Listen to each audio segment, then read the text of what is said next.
Good morning friends. मैं Amit Kumar Gupta advocate अपने income tax के केसेस की सीरीज़ में आज जो केस आप लोगों के सामने डिस्कस करूंगा उस केस का नाम है principal commissioner of income tax versus Ganesh plantation limited. Friends, ये केस 441 ITR पेज नंबर 123 पे रिपोर्ट हुआ और मैटर गुजरात हाई कोर्ट ने डिसाइड किया। ये केस 22 नवंबर 2021 को डिसाइड किया गया और ये सारा का सारा जो केस है वो सेक्शन 68 की एडिशन पर बेस्ड है। इस केस के अंदर बहुत ही इंटरेस्टिंग फैक्ट्स हैं, बहुत ही इंपॉर्टेंट केस है। सेक्शन 68 में जहां भी एसएससीज की एडिशन हुई है उनको डील करने के लिए और स्पेशली उन केसेस में जहां पे हमारे एसएससी की एडिशन की जाती है उस आधार पर कि किसी और के यहाँ सर्च हुई और उसके यहाँ कोई ऐसे लूज शीट्स जिसको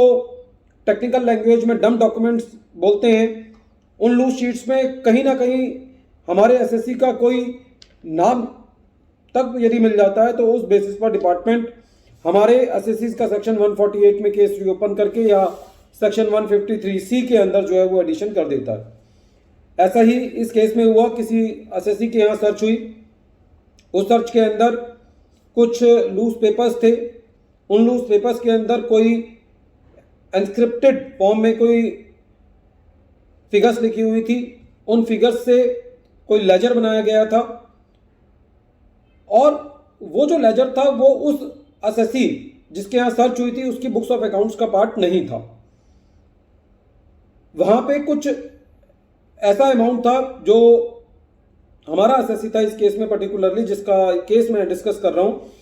उसके यहाँ कुछ एडिशन हुई थी, कोई ट्रांजैक्शंस थी 4 करोड़ रुपए की और एसएससी का केस जो है वो किया गया और उसमें सेक्शन 68 की एडिशन ये कह के की गई कि क्योंकि एसएससी ने जो है वो कोई चेक्स लिए हैं और उस पर यह एलिगेशन था कि आपने अपना अनअकाउंटेड मनी जो है वो उसको रिपे किया है, इसलिए आपका सेक्शन 68 के अंदर एडिशन किया जाता है। फ्रेंड्स, इस केस के अंदर जिस एसएससी का एडिशन किया गया और जिस एसएससी के साथ उसकी ट्रांजैक्शंस थी उसका कोई ओपनिंग बैलेंस था, ड्यूरिंग द ईयर कोई ट्रांजैक्शंस लोन और आया था और क्लोजिंग बैलेंस जो है उसका एडिशन जो है वो डिपार्टमेंट ने कर दिया था। फ्रेंड्स, एसएससी का ये कहना था कि एक बहुत इंपॉर्टेंट केस है सीबीआई वर्सेस वीसी शुक्ला 1998, जो ये कहता है कि आप लूज पेपर्स के बेसिस पर, लूज शीट्स के बेसिस पर जो है वो एडिशन नहीं कर सकते। आपके पास एक क्लिंचिंग एविडेंस होना चाहिए एडिशन करने के लिए। किसी के यहाँ कोई डॉक्यूमेंटेशन मिल जाती है, कोई कच्ची पर्चियां मिल जाती हैं और उन पे हमारे एसएससी का नाम लिखा होता है, तो खाली ये अपने आप में ये कंक्लूसिव प्रूफ नहीं है कि हमारा उन ट्रांजैक्शंस के साथ कैश इन्वॉल्वमेंट था। आपके पास एक ठोस सबूत होना चाहिए एविडेंस एक्ट के अंदर कि जहां से ये पता चले कि हमारे एसएससी के पास से कैश की मूवमेंट हुई, उन डॉक्यूमेंट्स पर हमारे एसएससी के कोई सिग्नेचर हो, कोई ऐसा हैंडराइटिंग के अंदर हो, तभी आप ये कह सकते हैं कि हमारा एसएससी जो है वो उससे डायरेक्टली रिलेटेड है। लेकिन किसी आदमी के यहाँ सर्च हो जाती है और उसके यहाँ कोई लूज शीट्स ऐसी मिलती हैं जो कि उसकी भी बुक्स ऑफ अकाउंट्स का पर्टिकुलरली पार्ट नहीं है, तो खाली उस बेसिस पर आप किसी और का जो है वो एडिशन नहीं कर सकते। इस केस के अंदर इन्होंने एडिशन किया था 4 करोड़ रुपए का, क्लोजिंग बैलेंस था और बाद में वो बैलेंस रीपे भी हो गया था। तो कोर्ट का ये कहना था कि आप कुछ उलट नहीं प्रूव कर पाए हैं, इसीलिए जो अपरेंट है उसी को रियल माना जाना चाहिए,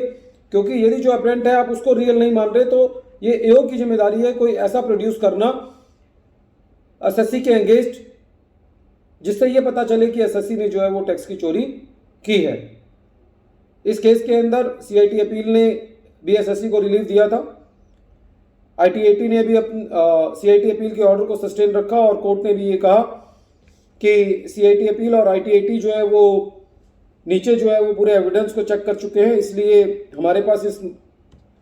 के लिए और कुछ कहने को ज्यादा नहीं है। और जो ऑर्डर सीआईटी अपील और आईटीएटी ने पास किया है that is more than enough and that shows that there was no income which is to be taxed under section 68 because there was no evidence which was showing that cash has moved from the assessee to the party from whom the loose sheets were discovered, on which only the name of the assessee was there, but only because some name is on the loose sheets cannot be the sufficient evidence for making the addition under section 68. Friends, this is very common in the case of the searches that whenever they find any name of any person, they issue notice to that person, reopens the case under section 153C or reopens the case under section 148 and make the assessments only on the basis of the conjectures and surmises without any evidence that whether there is a movement of the cash, whether there is any corroborative evidence or not. So this case is very important in dealing with section 68 cases, especially in those cases where in the search of any party or the any assessee some loose sheets are discovered, and on the basis of that loose sheets the evidences are made in the additions are made in some other assessees. Friends, once again I am repeating the name of the case. The name of the case is Principal Commissioner of Income Tax versus Ganesh Plantation Limited, and this case has been reported in 441 ITR at page number 123, and this case has been decided on 22nd November 2021. Thank you, friends.